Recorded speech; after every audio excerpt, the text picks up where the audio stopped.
Hey, how's it going, everyone? Welcome back to another review of The Queen's Umbrella. This was an interesting and shocking episode. A baby is involved now. SeongNam was conflicted. There's a battle between the Queen and SeongNam against Master Toji and Kwan, and they just revealed Kwan's true intentions. Yeah, him whole rebelling to restore the former dynasty. I think that's only 30% of it. The other 70 is something else. So let's not beat around the bush. Let's get to it. First, let's start with the baby. Chol comes to the palace and asks the queen to take her child. The fact that she came into the palace claiming that the baby belongs to one of the princes and is ready to abandon the child, she has no fear. The queen is pissed. MuAn takes on the responsibility. He has to. It's his child. He takes the responsibility in taking care of his child, but he does have trouble along the way. MuAn is a dad, but MuAn is still MuAn. He could barely take care of himself.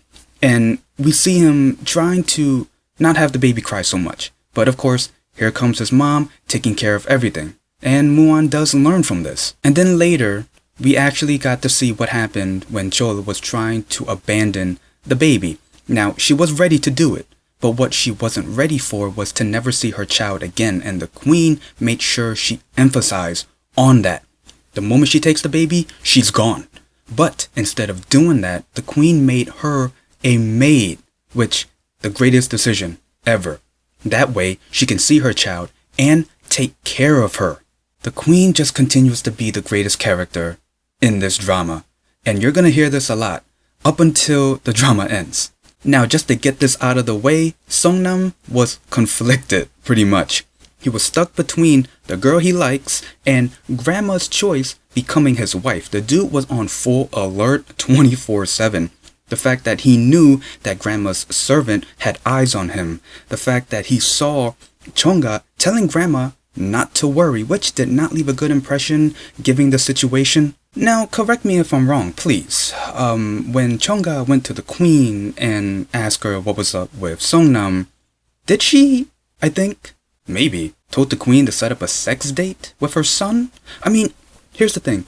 Chonga told the queen it's not your responsibility to tell him what to do behind doors, but it is your responsibility to teach him to fulfill your duties. Basically, she told the queen, hey, tell your son to come have sex with me.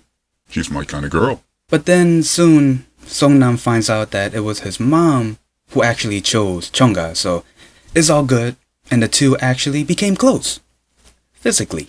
And then we get to the situation of poisoning the crown prince. So SeongNam found a missing page of his brother's journal. He wrote down that he knew that he was coughing up blood after physician Kwan gave him acupuncture, and it also depends on how far the needle goes through. It can definitely puncture an organ. Now the queen and SeongNam now knows that if physician Kwan didn't have any intention to murder, there's someone behind this. They now know it, but we all know it. What's crazy is that the queen called physician Kwan back to the palace and asked him, hey, why don't you join me in finding out the truth about the murder of her son? She definitely has a plan.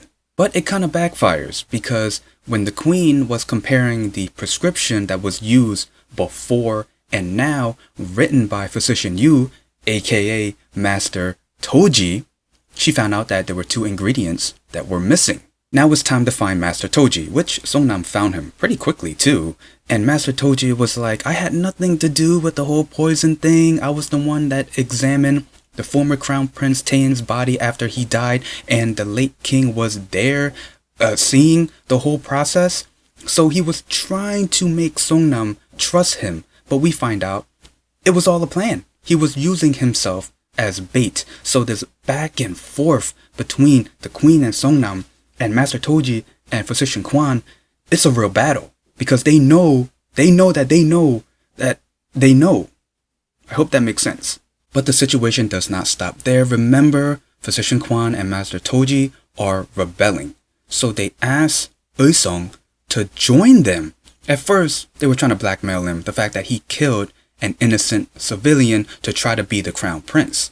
And then physician Kwan told the truth that, hey, I was the one that murdered the former crown prince by the order of your mom. So UiSeong joins them. And if that wasn't crazy enough, towards the ending of this episode, we see Physician Kwan walking through a small town, and he winds up in front of the former queen. It's his mom! The fact that that's his mom made his intention of rebelling even more than just, hey, we want to restore the former dynasty. It's definitely revenge. And it makes sense, and this is just a theory, and I know people have said this in the comments a lot. It makes sense why Physician Kwan wants UiSeong to join them, because he could be his dad and wants him to ascend to the throne to continue the bloodline of the former royal family. Oh man, all of Physician Kwan's actions make sense. I mean, okay, here's the thing. His full intentions aren't fully revealed yet. We know part of it is rebel and to restore the former dynasty. But after showing us that his mom is the former queen, it's totally about revenge and getting back what was taken from them. The throne! I mean, think about it. His brother was murdered. His family was kicked out of the palace. And if UiSeong is his son, he wants him to join him so he can ascend the throne so his family can be the royal family again. This was a crazy episode. Definitely enjoyed it. The fact that a baby came in, I'm trying to find out what's the purpose of MuAn having a baby. They haven't revealed anything other than him trying to take care of it. His now baby mama is in the palace. But what does that do to the storyline? That's what I'm wondering. Chonga continues to be this adorable, cute character. She just loves SeongNam. And after the whole, touching his chest incident thing, yeah, she loves him even more. Don't worry, they're gonna have sex anyway. And the back and forth battle, with the whole situation of the former crown prince being murdered by poison, I love this. It's so good. We're definitely gonna get to a point where Physician Kwan does reveal his intentions, and I think the queen could be stuck between a hard place and a rock. I mean, she's trying to defend her family, but at the same time, she can understand where Physician Kwan is coming from. He's trying to defend his family because his family was mistreated, pretty much. So, the queen being the greatest character in this drama, yeah, she's gonna have to come up with a pretty good plan. And yeah, that's pretty much the gist of the episode and my review. Is there anything I might have missed? Please leave in the comments below. Other than that, if you like this video, leave a like, comment down below, and subscribe. See ya.